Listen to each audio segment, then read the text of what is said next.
Cet épisode a été créé à partir de l'anglais en utilisant l'intelligence artificielle. Et maintenant, passons à la deuxième partie avec le docteur Stephen Smoot, Genèse 42 à 50.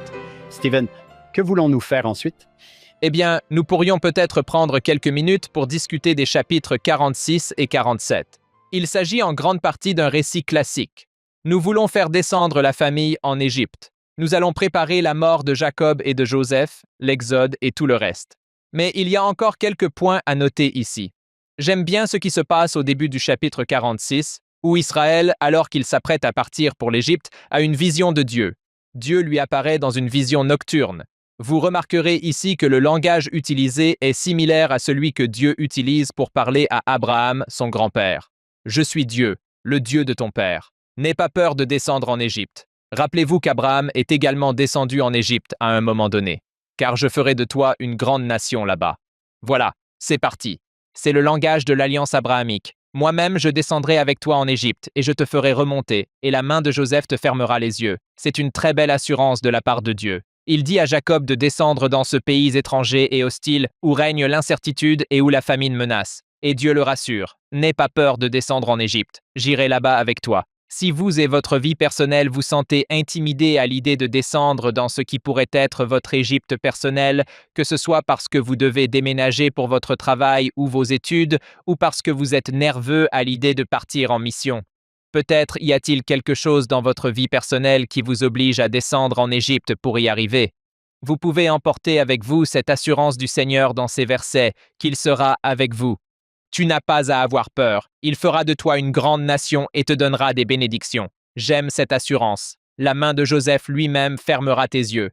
Tu reverras ton fils Joseph, et il sera là quand le moment sera venu pour toi de mourir. Parfois, nos yeux se voilent lorsque nous regardons les longues listes de noms de personnes qui se rendent à différents endroits. Mais cela est en fait important pour deux raisons. Premièrement, c'est ce que j'aime appeler la comptabilité de l'alliance. Lorsque vous donnez tous les noms de tous les descendants d'Israël et indiquez où chacun va.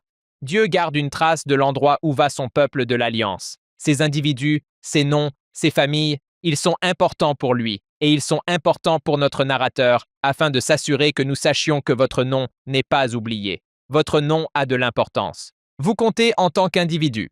Je vois cela se produire là-bas à un niveau littéraire et thématique, encore une fois, la comptabilité de l'alliance, si l'on veut l'appeler ainsi.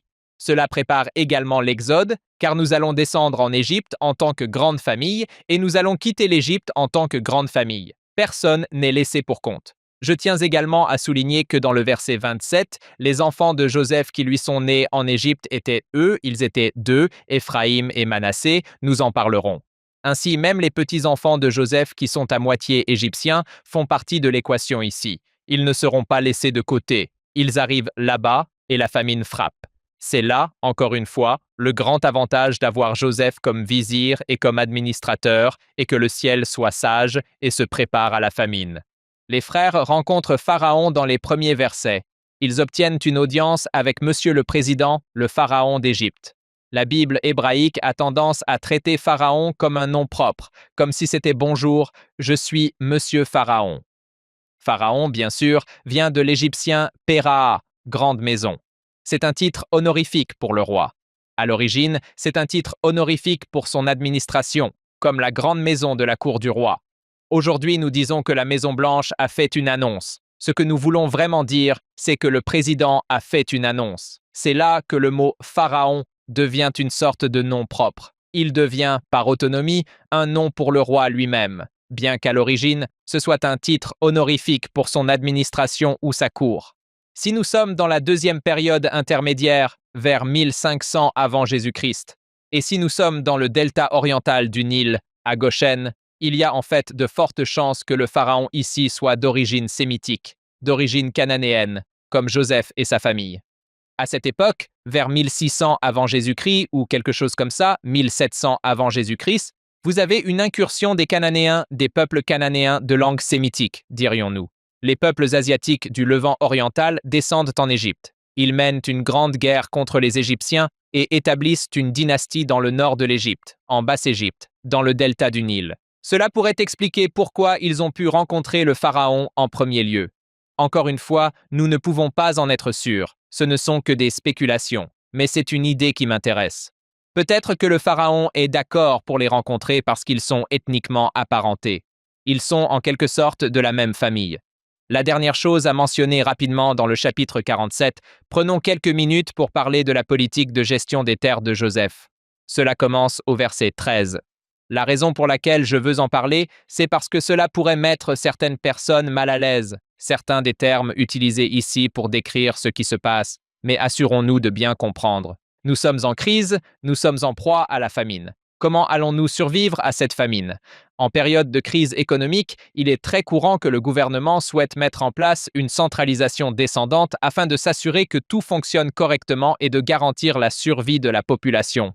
La manière dont cela est décrit dans le texte ici est essentiellement que Pharaon, par l'intermédiaire de Joseph, va devenir le propriétaire foncier de toute l'Égypte, y compris de toutes les terres agricoles. L'État va organiser l'agriculture, les greniers et la taxation des fermes. Si vous regardez les versets 20 et 21, il est dit que Joseph a acheté toutes les terres d'Égypte pour Pharaon. Ils avaient un programme de rachat. Allez acheter les terres. Tous les Égyptiens vendirent leurs champs parce que la famine était sévère et les terres devinrent la propriété du Pharaon. Quant au peuple, il en fit des esclaves. C'est la NRSV, la New Revised Standard Version. Je pense que la version King James dit autre chose, mais il les réduisit en esclavage d'un bout à l'autre de l'Égypte. Les gens s'arrêteront là et diront « Attendez une seconde. Je ne peux pas croire que Joseph d'Égypte ait réduit les gens en esclavage en les forçant à acheter leurs terres et en prenant le contrôle de l'industrie agricole en Égypte. Nous devons simplement être très clairs sur le fait qu'il s'agit d'une crise extraordinaire à laquelle ils tentent de survivre. C'est une famine.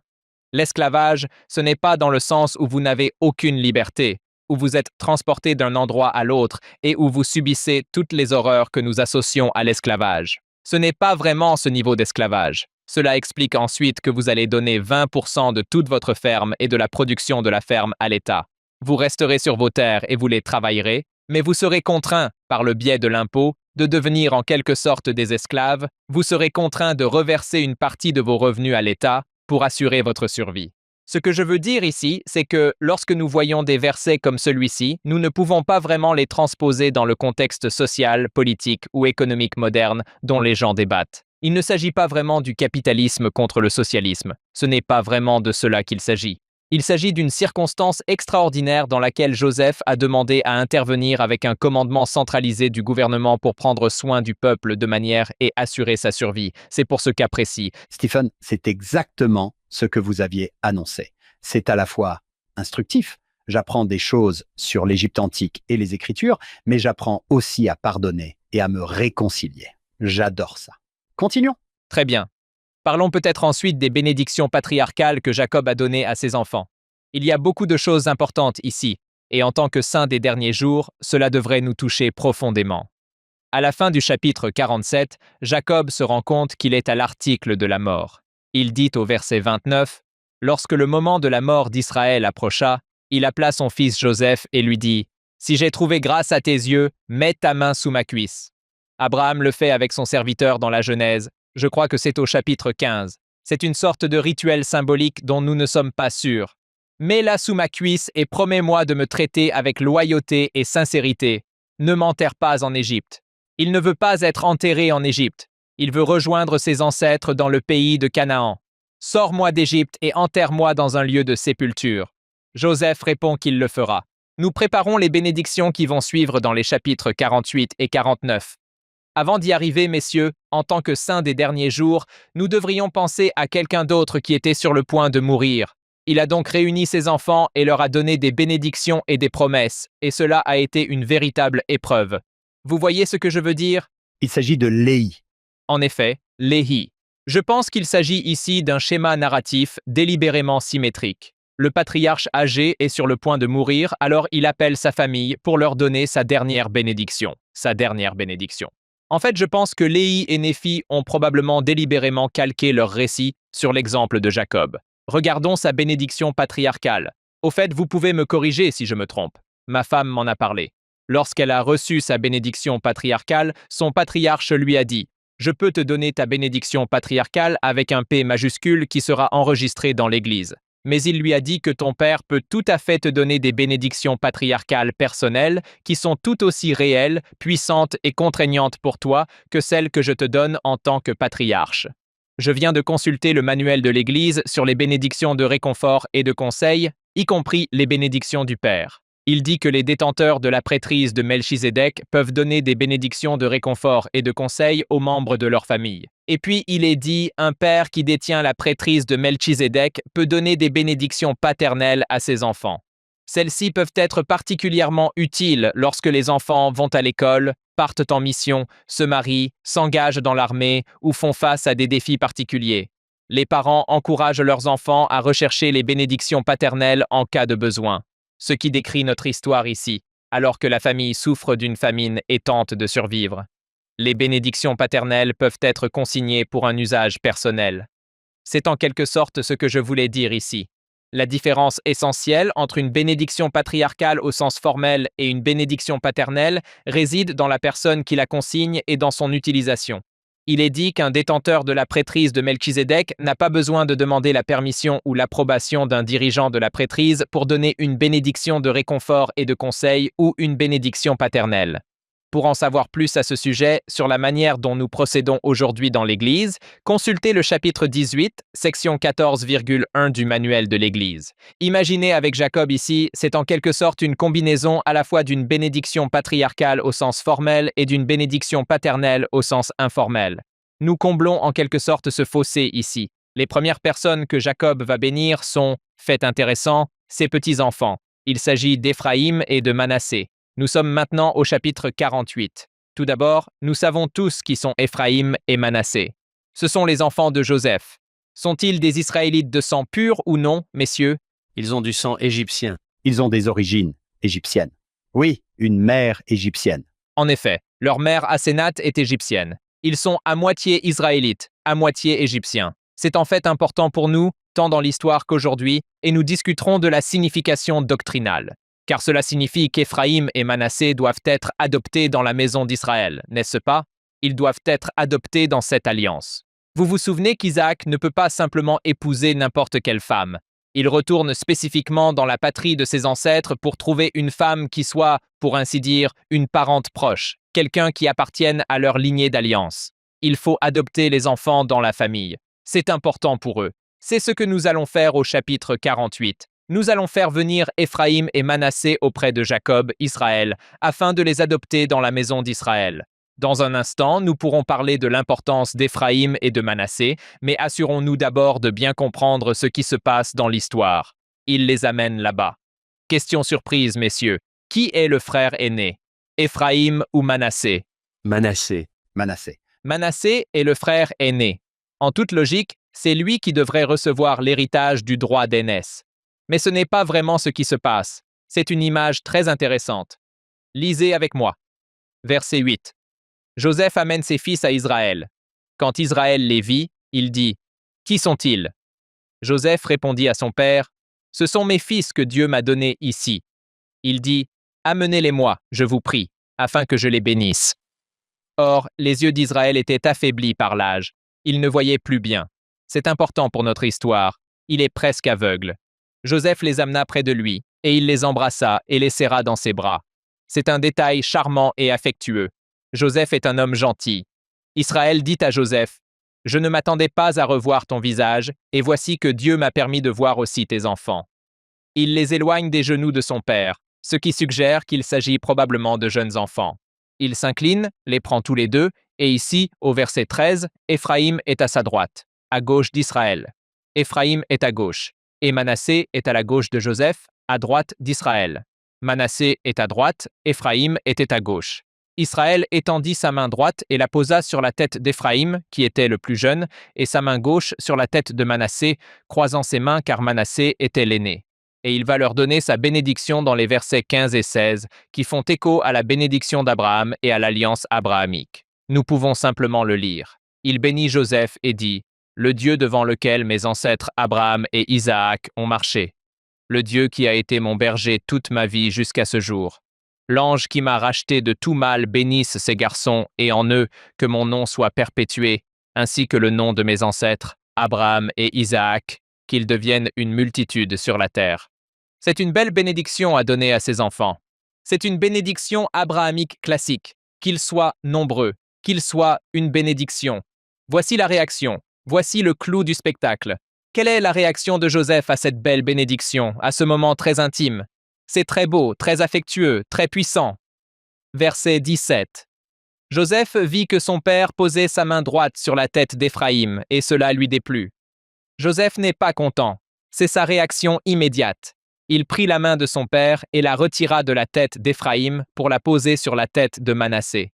Joseph dit à son père, « Non, mon père, puisque celui-ci est le premier-né, pose ta main droite sur sa tête. » Joseph pense que son père a un moment d'égarement. Il est vieux, il est aveugle. Il doit être confus, tu sais, il ne sait plus quel enfant est là. « Papa, je vais t'aider. Je vais croiser tes mains et les poser sur lui. » Et la réponse de Jacob, verset 19, son père refusa et dit, « Je connais mon fils, je le sais. Lui aussi deviendra un peuple et lui aussi sera grand, en référence à Manassé. Néanmoins, son jeune frère sera plus grand que lui et sa descendance deviendra une multitude de nations. » Il les bénit. Une fois de plus, il le dit au verset 20, « Par toi, Israël invoquera des bénédictions en disant, que Dieu te rende semblable à Éphraïm et à Manassé. » Il place Éphraïm avant Manassé. En tant que saints des derniers jours, nous espérons ne pas être trop scandalisés par cela, car nous avons un personnage qui est le plus jeune frère et qui est un peu un parvenu. Dans notre livre de Mormon, un homme du nom de Néphi va hériter de toutes les bénédictions de son père, contrairement à ses frères aînés. Cela fait bien sûr écho à Joseph lui-même. Joseph est le plus jeune frère, et cela correspond au fait qu'il sera le personnage principal de l'histoire, tout comme Éphraïm, même s'il est aussi le plus jeune frère. Y a-t-il un moment où le fils aîné reçoit réellement la bénédiction du droit d'aînesse? Nous voyons ici un thème récurrent, celui du cadet qui hérite. Que se passe-t-il avec Éphraïm et Manassé? Pourquoi cela nous importe-t-il en tant que saints des derniers jours? Tout d'abord, Éphraïm et Manassé sont à moitié égyptiens. Ils sont adoptés dans l'alliance abrahamique. J'aime le fait que Jacob dise qu'ils sont à lui autant que Siméon et Ruben sont à lui. Il les revendique comme ses propres enfants de l'Alliance. Je pense que c'est significatif. C'est également significatif pour nous. Si Éphraïm et Manassé sont à moitié égyptiens et à moitié israélites, ils ont grandi en Égypte. Ils parlent égyptien. Ils ne parlent probablement pas ce dialecte ancien de Canaan que parlent leurs frères. Ils ne leur ressemblent pas. Ils ne s'habillent pas comme eux. Ils ne mangent pas comme eux. Ils vont être différents des autres enfants, des autres membres de la maison d'Israël.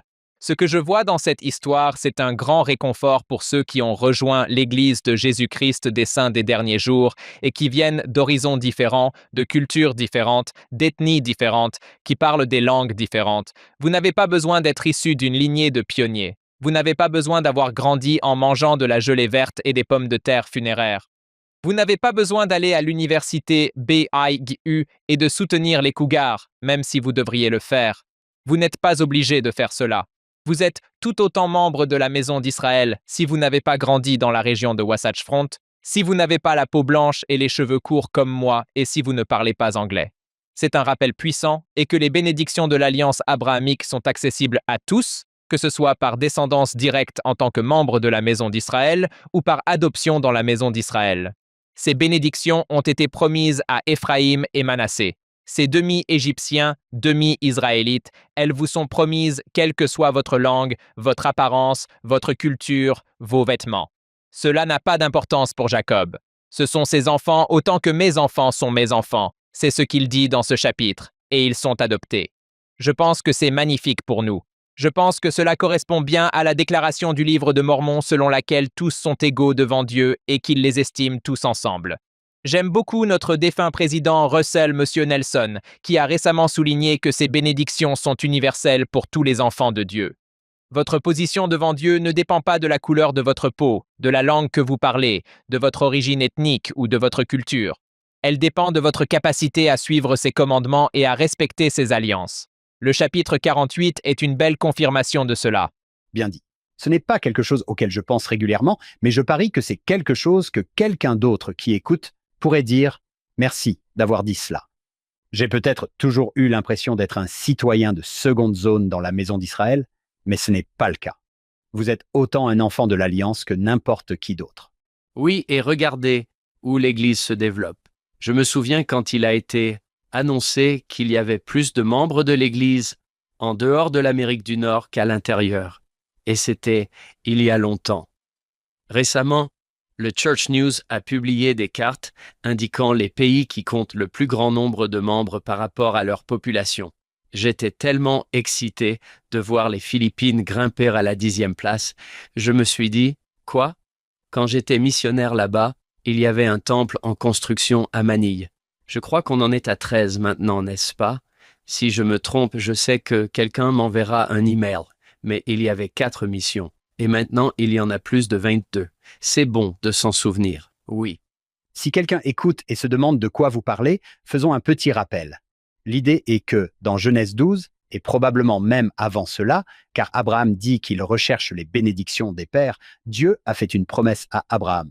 Si vous faites partie de sa famille, ses descendants seront une bénédiction pour toute la terre, et ils recevront certaines bénédictions s'ils respectent les commandements. S'ils respectaient leurs alliances, s'ils se repentaient lorsqu'ils ne le faisaient pas, ils recevraient des bénédictions et seraient également une bénédiction, pour bénir toute la terre avec cette même connaissance.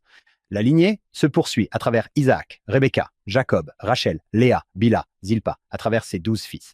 Vous pouvez voir que Stephen nous guide à travers les mêmes bénédictions. Supposons que vous ne soyez pas un descendant direct. Je ne sais pas si quelqu'un pourrait réellement retracer s'il est un descendant direct de la maison d'Israël, mais vous avez rejoint l'Église, vous avez été baptisé, vous faites partie de la maison d'Israël, vous faites partie de cette famille. Oui, l'alliance d'adoption des peuples dans la maison d'Israël qui occupe une place importante dans les enseignements de Paul et dans le livre de Mormon, selon laquelle les gentils ou les non-israélites peuvent rejoindre la maison d'Israël pour participer à l'œuvre du Père dans les derniers jours afin de rassembler Israël, et c'est grâce à l'Évangile et aux ordonnances de Jésus-Christ que nous y parvenons.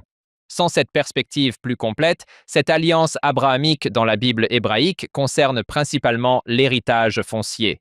Je suis reconnaissant que nous ayons ajouté la révélation et la perspective du rétablissement qui disent que ces bénédictions dans le livre de la Genèse concernant la terre, la postérité et la sécurité sont toutes très importantes, mais que les bénédictions éternelles qui découlent de ces bénédictions du salut et de l'exaltation qui proviennent du respect et de la conclusion de ces alliances sont encore plus importantes. La section 132 des Doctrines et Alliances traite de ce chapitre 2 d'Abraham lorsqu'Abraham reçoit sa bénédiction et développe ce sujet. Les bénédictions du salut ou de la vie éternelle accompagnent cette alliance. Bien dit, Hank. Merci d'avoir aidé à contextualiser cela, en particulier ici, au chapitre 48.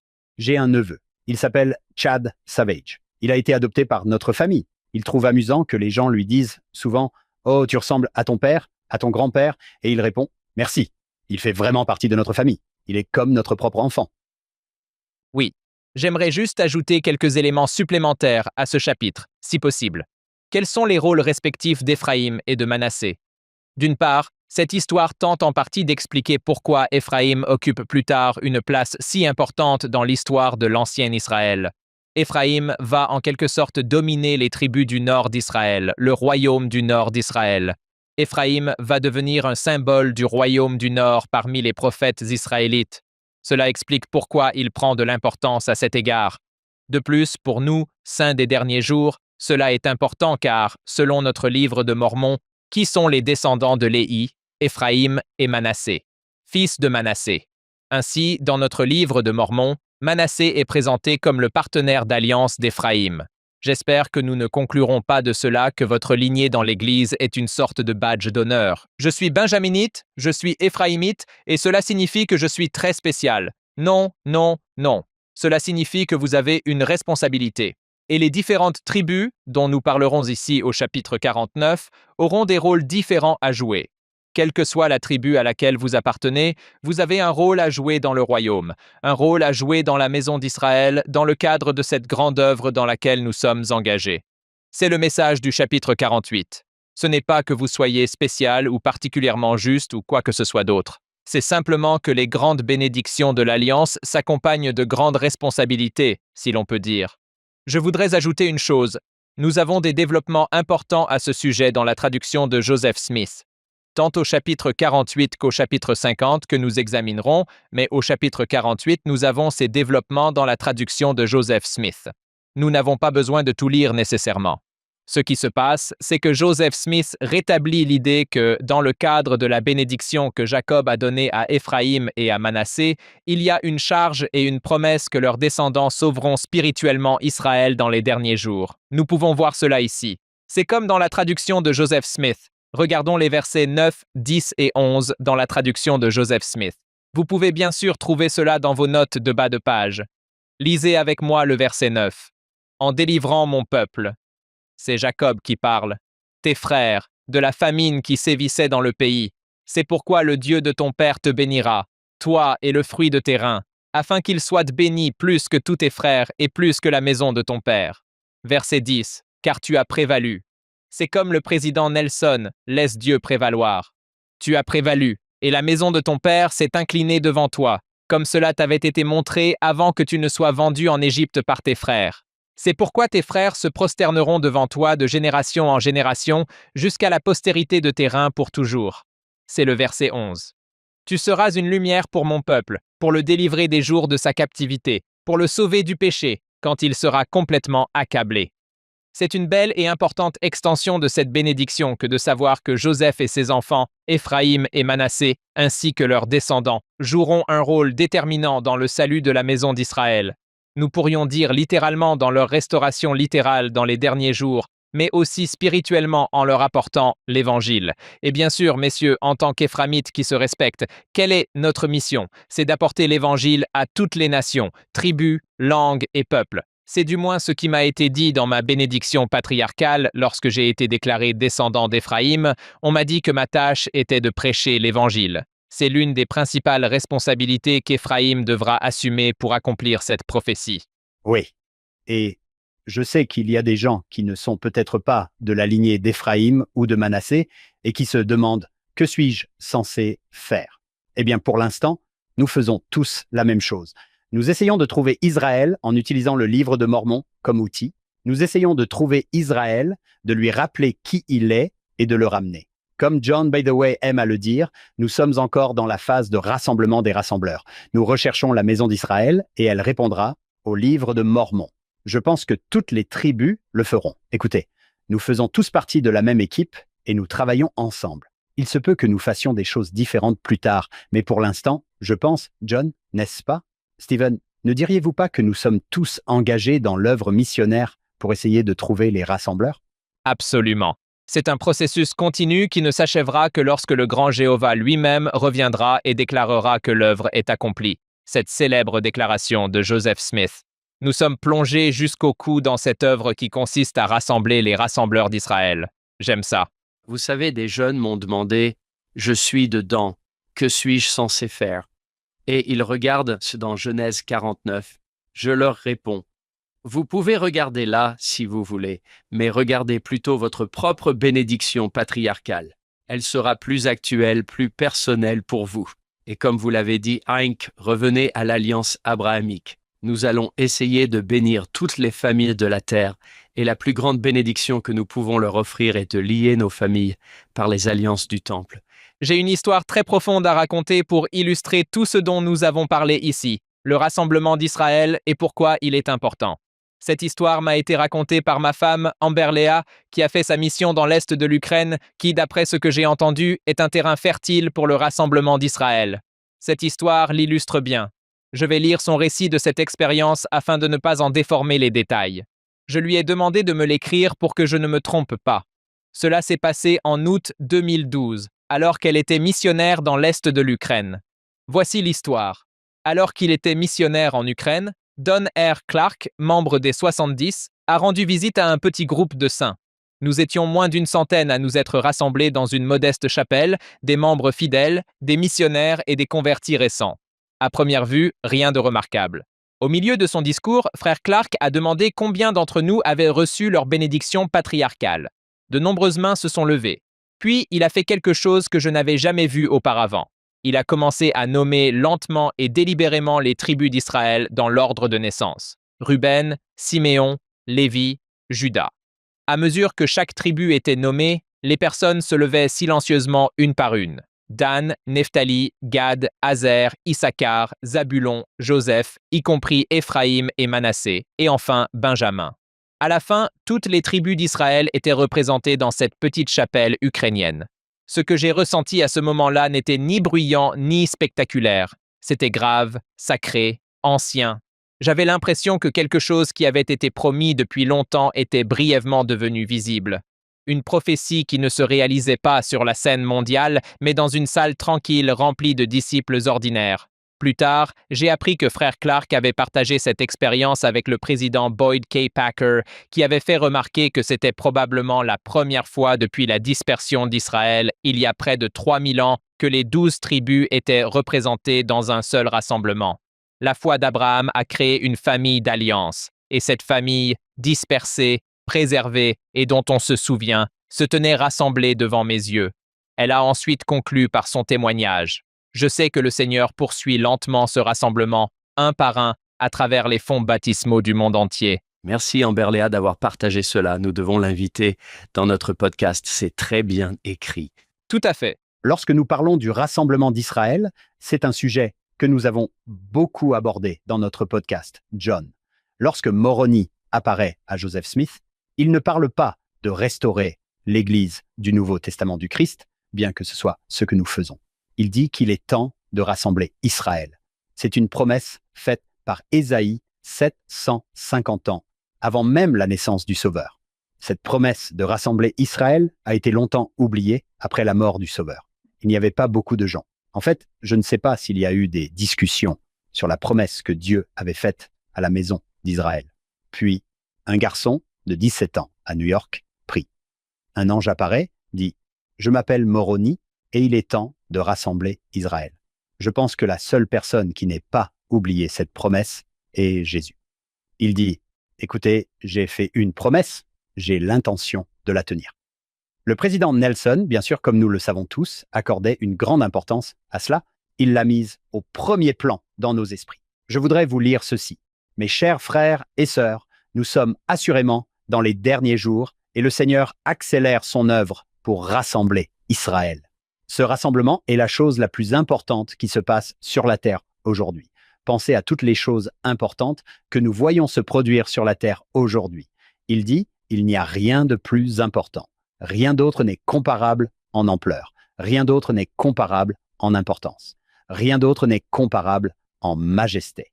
Et si vous le choisissez, si vous le voulez, vous pouvez jouer un rôle important dans cette œuvre. Vous pouvez jouer un rôle important dans quelque chose de grand, de majestueux, de grandiose. Il dit, participer au rassemblement d'Israël exigera certains sacrifices de votre part. Cela exigera peut-être même certains changements dans votre vie. Cela vous demandera certainement du temps, de l'énergie et les talents que Dieu vous a donnés. Êtes-vous intéressé? Pensez simplement à l'excitation et à l'urgence de tout cela. Tous les prophètes, à commencer par Adam, ont vu notre époque. Tous les prophètes ont parlé de notre époque, quand Israël serait rassemblé et que le monde serait prêt pour la seconde venue du Sauveur. Pensez-y. De tous les peuples qui ont jamais vécu sur la planète Terre, nous sommes ceux qui avons la chance de participer à ce grand rassemblement final. N'est-ce pas passionnant? Vous avez été envoyés sur Terre à ce moment précis, le moment le plus crucial de l'histoire du monde, pour aider à rassembler Israël. Il n'y a rien de plus important que cela sur cette terre actuellement. Il n'y a rien qui ait plus d'importance. Absolument rien. Ce rassemblement devrait être tout pour vous. Pourquoi? C'est la mission pour laquelle vous avez été envoyés sur terre. J'ajouterai aussi, Hank, qu'il a souligné non seulement que nous sommes les enfants de Dieu, mais aussi que nous sommes les enfants de l'Alliance. Comme tu l'as dit, Stephen, c'est notre travail. Cela nous amène au chapitre 49 qui traite des bénédictions accordées aux autres enfants, les autres fils.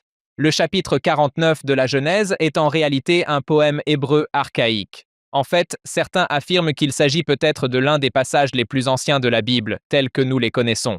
Ces poèmes archaïques, Exode 15, Juges 5 et Genèse 49, sont généralement considérés par les érudits comme faisant partie des plus anciens passages de la Bible hébraïque. C'est de la poésie. Cela signifie que si vous trouvez cela très déroutant, ne vous en faites pas trop, car la poésie a tendance à être très déroutante avec certains de ses symboles, certains de ses langages. Il est utile de consulter d'autres traductions que la Bible du roi Jacques, car l'hébreu est souvent très obscur. Lorsque je préparais mon doctorat, nous avons consacré tout un séminaire aux récits patriarcaux de la Genèse. Le chapitre 49 est comme un mur de briques que l'on se heurte en le lisant, car en essayant d'analyser chaque petit mot hébreu, certains deviennent très obscurs. Il y a quelques altérations dans le texte, certaines lectures sont incertaines. Il peut être utile de consulter différentes traductions pour voir comment différentes personnes les interprètent. Je voudrais souligner quelques points ici, juste pour poser les bases. Une chose que j'aime dans ces bénédictions, c'est que l'art littéraire de l'auteur, notre narrateur, est mis en évidence. L'art littéraire de Jacob qui donne ces bénédictions. Parce que beaucoup de ces bénédictions données à chacun de ses fils contiennent, encore une fois, le mot du jour, la paronomasie. Il y a des jeux de mots. Il façonne soigneusement cette poésie en utilisant les sons, en utilisant des jeux de mots afin de transmettre le sens qui accompagne le nom du fils. Chaque fils, son nom est évoqué et l'imagerie de ce nom, les mots, les sons et les associations sont utilisés pour communiquer la bénédiction. Je vais donc simplement utiliser quelques exemples assez amusants. Je vais vous lire quelques passages en hébreu pour vous donner une idée de ce que nous trouvons ici. Commençons par Juda, au chapitre 8. Le nom de Juda est lié au mot hébreu yada, qui signifie louange, et qui lui ressemble phonétiquement. En hébreu, cela s'écrit Yahuda, Ata, Yodosha, Aheja, Yadha. Avez-vous remarqué? On retrouve ici une sorte d'allitération entre Yehud et Yahoud. Yehuda, Ata, Yodeha, Ehiha, Yadeha, tu es la louange de tes frères. Juda, tu es la louange de tes frères qui te louent entre leurs mains. Il y a cette chose amusante, cette association avec lui, louer Juda. En gros, ce que cela signifie, et cela continue, c'est que Juda nomme quelque chose comme la louange. Et Jacob dit donc que tu vas être à la hauteur de ton nom grâce à la louange de tes frères. Il y a là tout l'art de l'hébreu. Bien sûr, dans la bénédiction de Juda, nous voulons nous pencher sur le verset 10. Le sceptre ne s'éloignera point de Juda, ni le bâton souverain d'entre ses pieds, jusqu'à ce que lui vienne l'hommage, et que les peuples lui obéissent. Nous pouvons lire cela à la fois en termes historiques. Le royaume méridional de Juda finira par dominer politiquement le royaume méridional après la scission du royaume. Mais bien sûr, d'un point de vue christologique, nous lirions cela comme une prophétie messianique, selon laquelle, en fin de compte, le sceptre ne s'éloignera pas du descendant de Juda, Jésus-Christ, qui détient ce sceptre encore aujourd'hui en tant que roi des rois. Si nous passons au verset 16, nous trouvons la bénédiction de Dan. Le nom de Dan signifie « juge » en hébreu. Ce que nous avons au verset 16, c'est Dan Yadin Amo. Dan jugera son peuple. Dan jugera son peuple. Le juge jugera. C'est très amusant. Il y a une allitération très claire en hébreu. Voici votre leçon d'hébreu pour aujourd'hui. Il existe une chose appelée accusatif cognat, où la même racine est utilisée à la fois comme nom et comme verbe. Pensez au livre de Mormon lorsque Léhi dit « J'ai fait un rêve » ou en d'autres termes « J'ai eu une vision ». Ici, Dan jugera le peuple. Le Dan, le nom, jugera le peuple. Dan sera donc associé à ce jugement. Et puis, mon verset préféré de tous les temps en termes d'art littéraire en hébreu est probablement le verset 19 avec Gad. Pauvre Gad. Personne ne pense à Gad. Je veux dire, nous aimons Gad, mais il n'a qu'un petit verset ici. Il ne joue pas vraiment un grand rôle dans le reste de l'histoire. Voici la bénédiction en hébreu. Vous avez entendu? Le son Gad est présent en hébreu. Gad sera attaqué par des pillards, mais il les attaquera à son tour, selon ce verbe hébreu, qui signifie attaquer ou piller ou quelque chose comme ça. En d'autres termes, si vous entendez cela en hébreu ancien comme le public d'origine, cela ressemble à un cri de guerre rythmé, à un chant ou quelque chose comme ça. Gad poursuivra les Gad qui gadent. Vous pouvez en quelque sorte entendre cette allitération qui met l'accent là. Cela me fait très plaisir que tout ce verset soit juste se utiliser de différentes manières. Littéralement, les troupes attaqueront les troupes qui attaquent les troupes qui l'attaquent, en quelque sorte. C'est un peu un vire-langue. La dernière chose dont nous pouvons parler, c'est Joseph. Nous voulons parler de la bénédiction de Joseph au verset 22. Joseph est un rameau fructueux près d'une source. Ses branches s'étendent au-delà d'un mur. Les archers l'attaquent férocement. Ils lui tirent dessus et le pressent de toute leur force. Mais son arc reste tendu et ses bras restent agiles grâce aux mains du puissant de Jacob, du nom du berger, le rocher d'Israël. Et cela continue ainsi. Verset 26. Les bénédictions de ton Père sont plus fortes que les bénédictions des montagnes éternelles, que les bienfaits des collines éternelles. qu'elle soit sur la tête de Joseph, sur le front de celui qui est mis à part parmi ses frères. Pourquoi est-ce important? Eh bien, le nom de Joseph, Yosef en hébreu, signifie multiplier, ajouter ou multiplier. Le thème de la bénédiction basée sur son nom est que ces bénédictions se multiplieront comme une branche fructueuse sur Joseph qui étendra ses branches, image de fertilité, de fruits, etc. Cela, bien sûr, messieurs, est en rapport avec notre livre de Mormon, n'est-ce pas? Avec la prophétie selon laquelle la descendance de Joseph sera préservée comme une branche fructueuse. Nous savons qu'un reste de la lignée de Joseph est arrivé ici, dans le Nouveau Monde, et s'y est établi, contribuant ainsi à l'accomplissement de cette prophétie. C'est magnifique, tout cela. Il n'est pas nécessaire de lire l'hébreu, j'espère, pour comprendre pourquoi ces bénédictions sont importantes, pourquoi elles ont un sens, mais cela aide à avoir à l'esprit une partie de ce contexte littéraire pour savoir que, dans beaucoup de ces cas avec ses fils, les bénédictions sont façonnées sur le nom et la signification du nom, et il y a cet art, cette signification qui s'y trouve pour faire ressortir cela. J'adore le fait que ces noms aient cette sonorité et cette allitération que vous nous avez montrées, ces choses cachées à la vue de tous. Si vous ne le lisez pas en hébreu, ce qui est le cas de la plupart d'entre nous. Cela nous amène-t-il au chapitre 50? Sommes-nous à la fin de la Genèse? Oui, nous pouvons conclure ici. Fin de la Genèse. Tout cela culmine au chapitre 50. Jacob meurt, et ce qui est intéressant, c'est qu'il l'embaume. Au verset 2, nous savons tous qu'il le transforme en momie. Tous les enfants de 8 ans qui aiment les momies au musée et l'égyptologie devraient adorer cela, le fait qu'il l'embaume. En fait, c'est important, car l'embaumement est un processus long et coûteux. Il faut le faire correctement. La plupart des momies que nous avons, les très belles momies que l'on trouve dans les musées, sont celles de membres de la royauté ou de hauts fonctionnaires, car ils avaient les moyens de se payer une momification correcte. Nous avons en fait des exemples de momification bâclée ou très mal faite. Nous en avons retrouvé des exemples dans des sépultures anciennes, si vous avez la chance d'être momifié. Nous voulons donc le faire correctement. Verset 2, Joseph ordonna aux médecins à son service d'embaumer leur père. Jacob bénéficie ici d'un traitement VIP pour son embaumement en vue de l'au-delà. Ils ont passé 40 jours à le faire, car c'est le temps nécessaire pour l'embaumement. Et en effet, nous avons d'anciens manuels égyptiens expliquant comment embaumer les gens, et cela prend environ autant de temps. Et les Égyptiens ont pleuré pour lui pendant 70 jours, nous avons donc une période de deuil. Vous remarquerez qu'au verset 15, après la mort de leur père, les frères réalisent que leur père est mort. Et il est dit, au verset 15, que les frères de Joseph ont dit « Et si Joseph nous en voulait encore et nous rendait tout le mal que nous lui avons fait, maintenant que leur père n'est plus là, ils s'inquiètent. Bon, maintenant qu'il n'est plus là, va-t-il revenir pour se venger ?» Ils s'approchèrent donc de Joseph et lui dirent « Ton père a donné cette instruction avant de mourir. Dis à Joseph, je t'en supplie, pardonne le crime de tes frères et le mal qu'ils t'ont fait. » Papa a dit « S'il te plaît, Joseph, pardonne à tes frères. » Bien sûr que papa dirait ça. Ou, vous savez, on les voit tirer sur leur col en disant cela. Maintenant, pardonne donc le crime des serviteurs de Dieu, ton père. Et une fois de plus, quelle est la réponse de Joseph?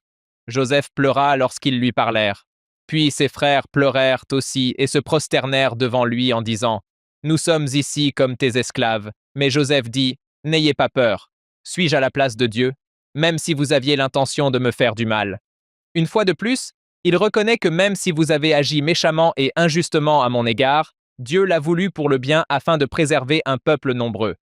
C'est la grande conclusion de toute cette histoire. Cela ne minimise pas les mauvaises actions des gens, mais Dieu, par le pouvoir de l'expiation de Jésus-Christ, peut les transformer en bien pour nous.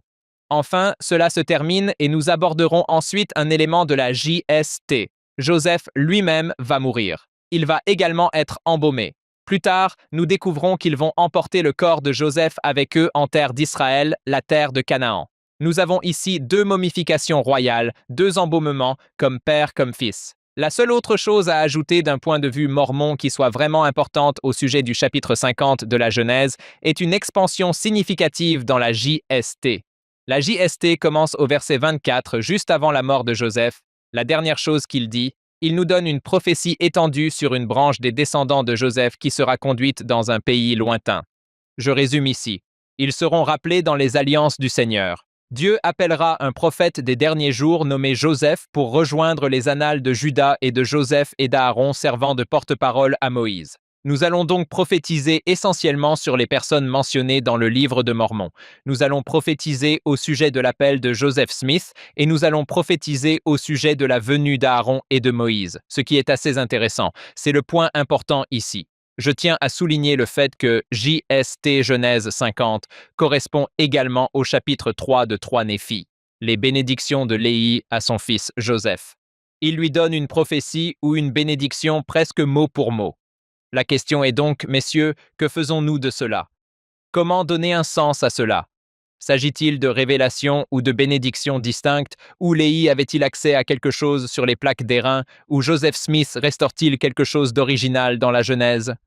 Il y a des questions. Je vais vous donner mon avis et j'aimerais beaucoup connaître le vôtre. D'après la description du livre de Mormon, je suppose qu'ils ont les plaques d'airain et qu'ils disent que les plaques d'airain contiennent les 5 livres de Moïse, les écrits d'Ésaïe et d'autres prophètes, les écrits de Zénos, de Zénoc, de Néhum et de ces autres personnes, ainsi que la généalogie de Léhi. Il semble, si je ne me trompe pas, que Léhi ait accès à une forme ou une version de cette bénédiction que Joseph prononce à la fin de la Genèse 50 et qu'il l'utilise comme texte de base pour donner une bénédiction à son fils nommé Joseph dans 2 Néphi chapitre 3.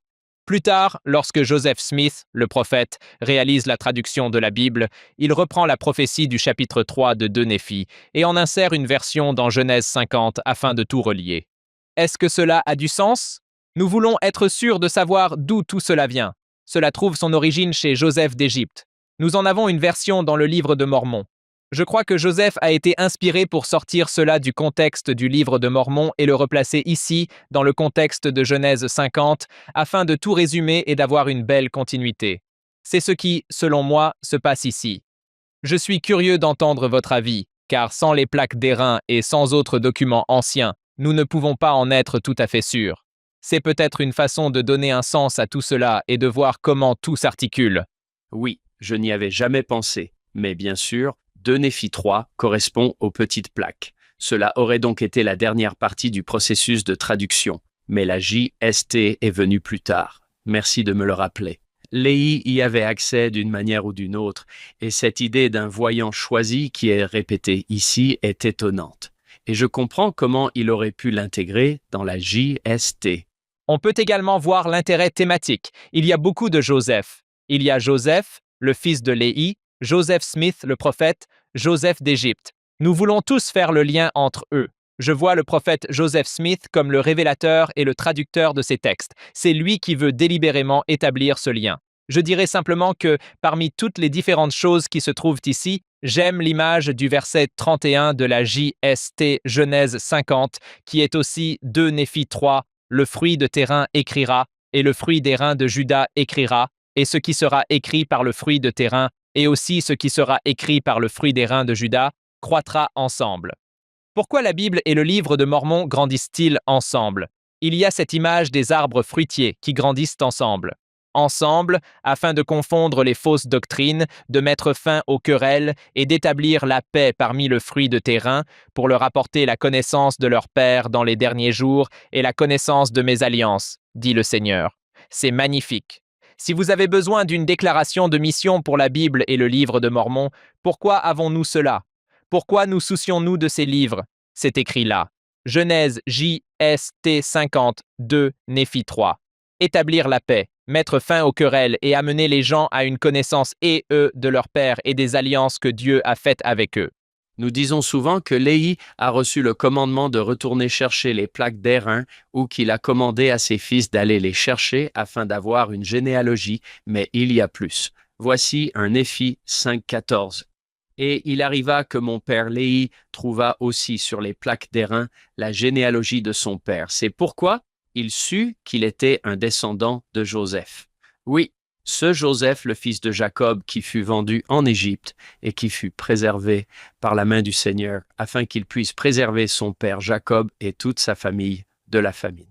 Il y a un lien important avec Joseph. Et puis, dans les chapitres consacrés à la guerre, il y a même cette petite chose qui ne figure pas dans notre Bible, à propos du reste du manteau de Joseph qui ne s'est pas décomposé, dans Alma 46.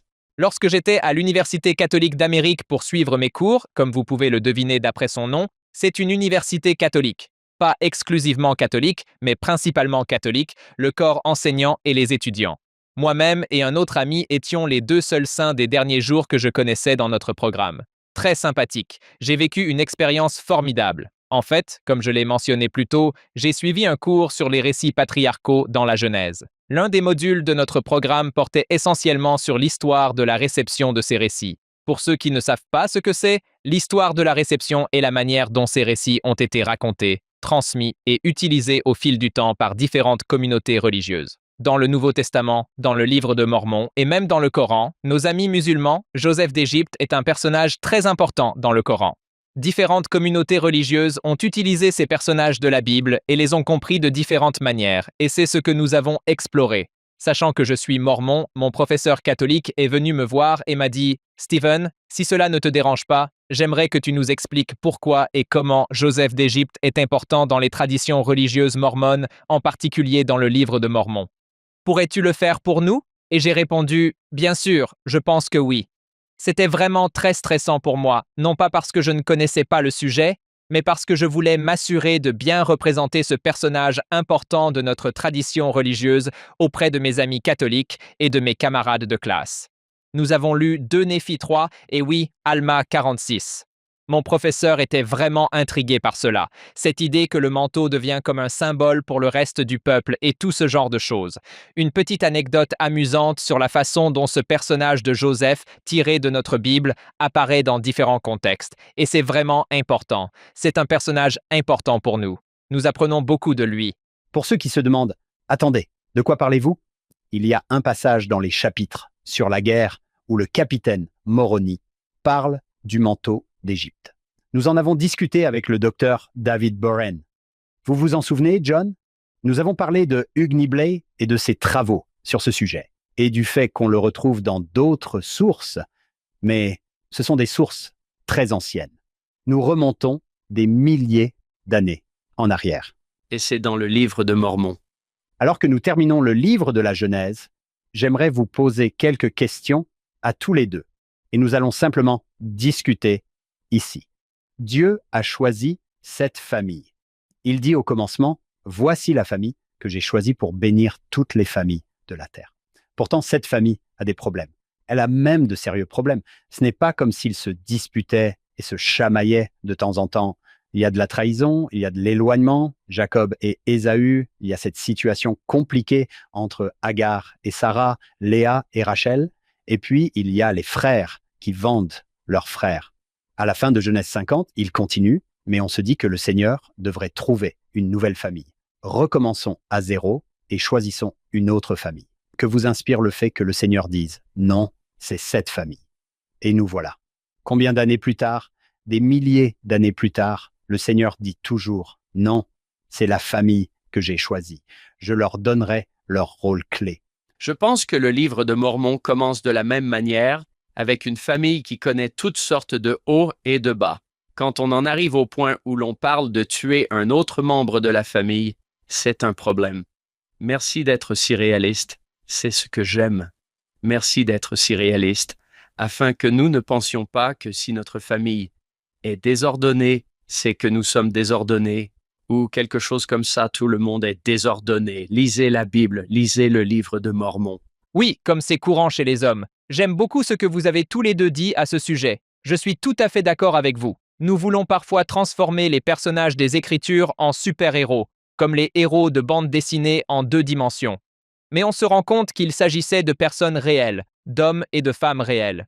Ils avaient parfois des vies très chaotiques. Nous pouvons simplement apprécier cela dans nos histoires. Je ne pense pas que nous devions passer cela sous silence ou trouver des excuses. Nous pouvons simplement être réalistes quant à l'aspect humain de ces personnages bibliques, tant dans la Bible que dans le Livre de Mormon. Je pense qu'il est également important de se rappeler, outre ce que vous avez tous deux dit et avec quoi je suis d'accord, qu'il existe des familles dysfonctionnelles ou des membres de la famille S qui ne sont peut-être pas aussi vertueux qu'ils pourraient l'être et que nous avons peut-être des membres de notre famille ou des amis qui se sont éloignés du chemin de l'alliance. Cela ne signifie pas pour autant que vous êtes moins vertueux en tant que parents ou frères ou sœurs. Abraham n'en était pas moins Abraham parce qu'il avait des enfants et des petits-enfants dysfonctionnels. Léhi n'en était pas moins le prophète Léhi à cause de ce que ses fils ont fait. J'espère que nous retiendrons également cela de ces récits scripturaires. Quelle que soit la complexité de notre condition humaine, cela ne vous rend pas moins vertueux ou moins héritier de l'alliance si vous restez fidèle à vos alliances, même si vos enfants ou petits-enfants ne le sont peut-être pas. Merci d'avoir soulevé ce point, Hank. Cela vaut la peine de le répéter et j'espère que nous pourrons voir l'humanité dans ces histoires. Vous savez quoi? Ce n'est pas grave. Dieu utilise des personnes imparfaites pour accomplir ses desseins. Est-ce dans le volume 1 de Saints que l'on peut lire comment William Smith et Joseph Smith en sont venus aux mains dans le temple à cause de désaccords? C'est grave, non? Il s'agit de Joseph Smith et de sa famille dans le temple de Kirtland. Il en est venu aux mains à cause de désaccords. Nous aimons Joseph et William, mais allez les gars, sortez pour vous battre. J'espère que vous pouvez vous identifier un peu à cela. Espérons que nous ne nous battrons pas dans le temple. C'est la première chose que nous devrions dire. Exactement. Pas de bagarre dans le temple. Nous acceptons l'humanité de ces personnes. Nous pouvons les aimer toutes de la même manière. Dieu n'a pas encore fini. Nous sommes tous en cours de construction. Nos familles sont en cours de construction. Comme tu l'as dit, Hank, Joseph ne pouvait pas passer à la page suivante et voir ce qui allait se passer quand il était en prison. Accroche-toi car Dieu n'en a pas encore fini avec toi et il est vraiment très doué pour restaurer, délivrer et sauver. Accroche-toi car l'histoire n'est pas encore terminée.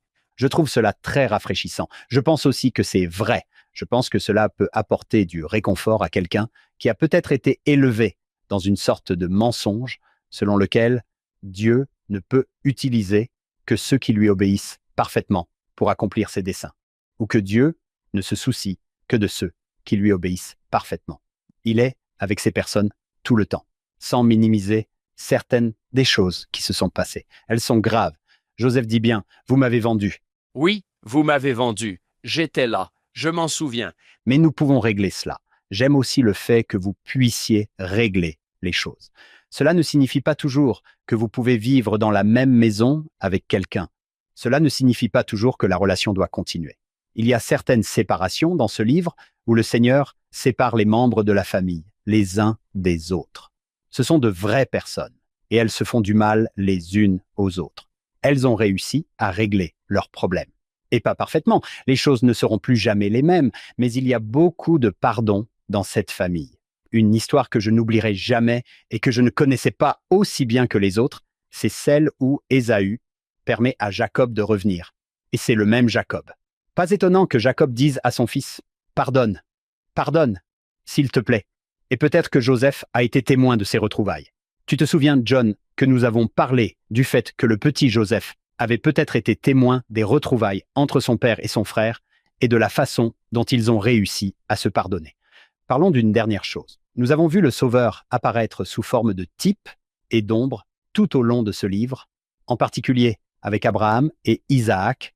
Nous l'avons vu avec Joseph et Judas. Stephen l'a montré. Ici même, à la fin du chapitre 50, et n'hésitez pas à mentionner tout autre exemple que vous avez vu tous les deux. Je trouve intéressant que Jacob soit maintenant mort. Vous en avez parlé tout à l'heure, Stephen. Il pense, oh non, c'est ce qui empêchait Joseph de se venger de nous.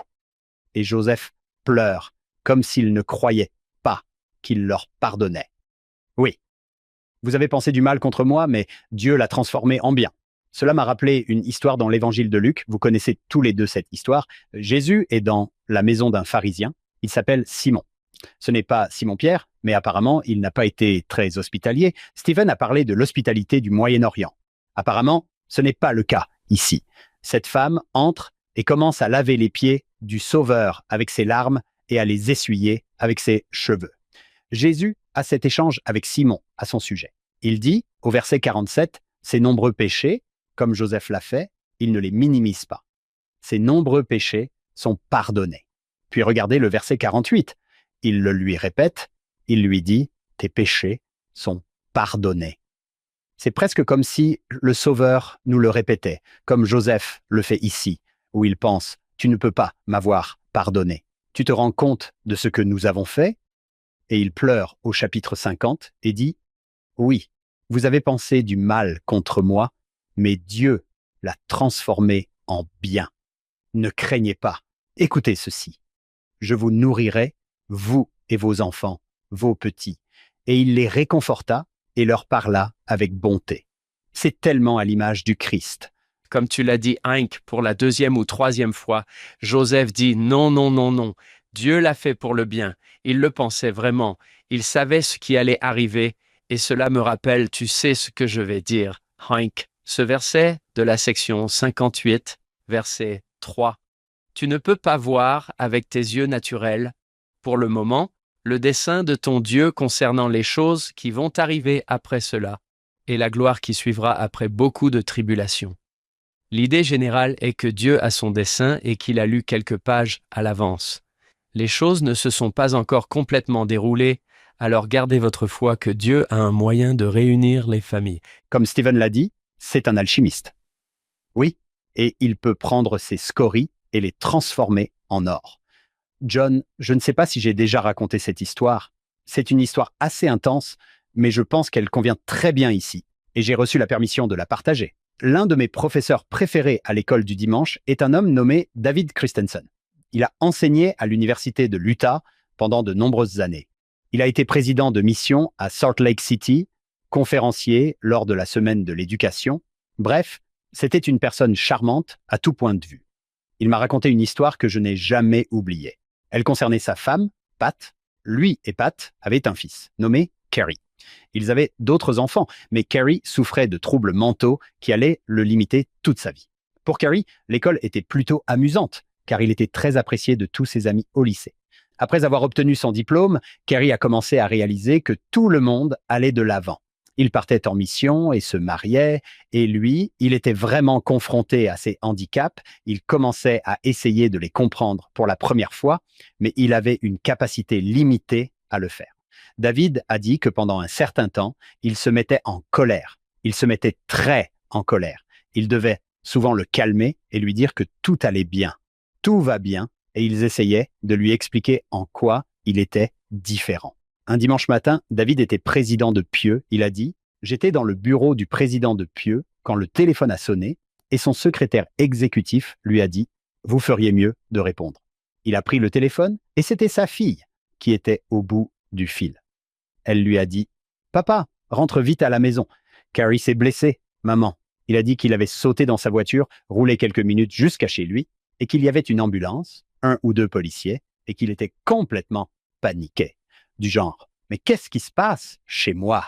Il entre et dit que la première chose qu'il a vue sur le canapé était son fils, Carrie, menotté. Vous savez, sur le canapé, à côté d'un policier, et il pleure et il est bouleversé.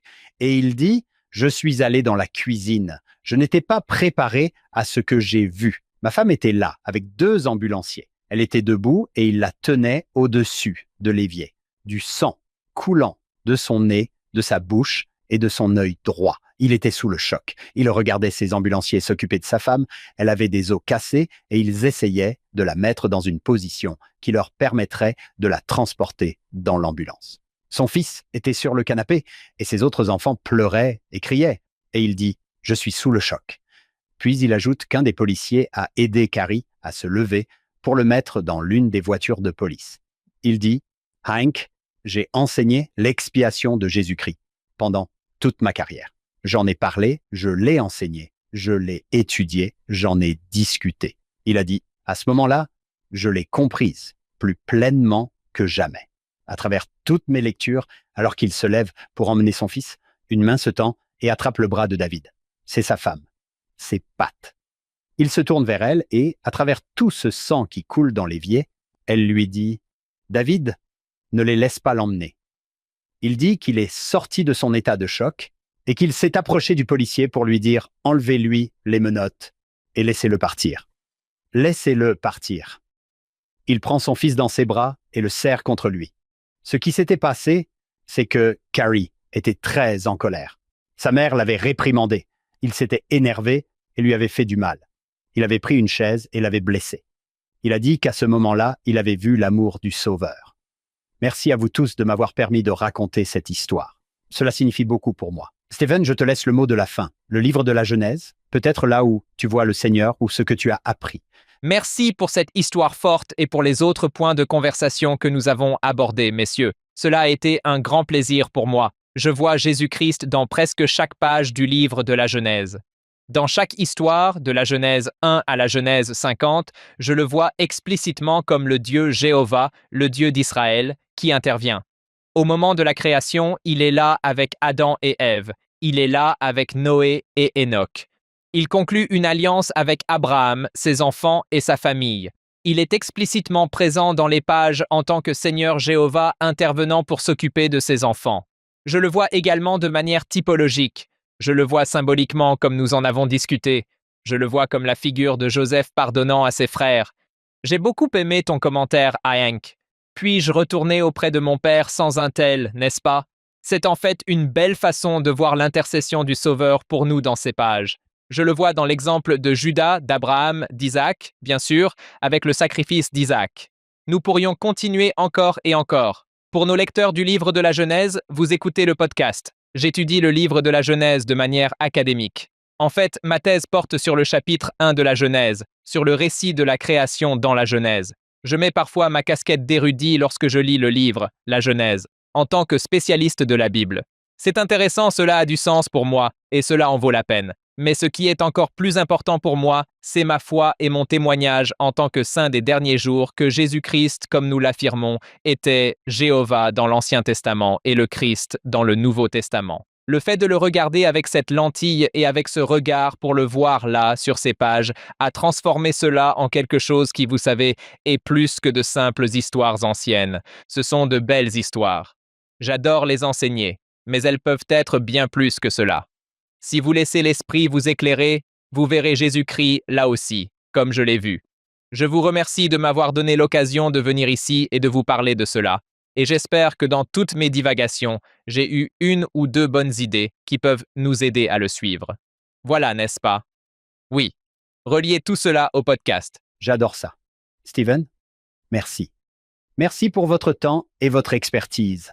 Cela a été un réel plaisir de parcourir ces versets avec vous, de voir des choses que je n'avais jamais vues auparavant, puis de ressentir des choses qui me sont familières, mais merveilleuses, très édifiantes. Tout le plaisir est pour moi. Merci beaucoup, Steven. Sur ce, nous tenons à remercier chaleureusement le Dr Steven Smoot pour son expertise et le temps qu'il nous a consacré. Nous remercions également notre productrice exécutive, Shannon Sorensen, nos sponsors, David et Verla Sorensen, et nous rendons hommage à notre fondateur, Steve Sorensen, dans chaque épisode. Nous espérons que vous serez des nôtres la semaine prochaine. Nous nous plongerons dans le deuxième livre de Moïse, intitulé Exode, sur Follow Him.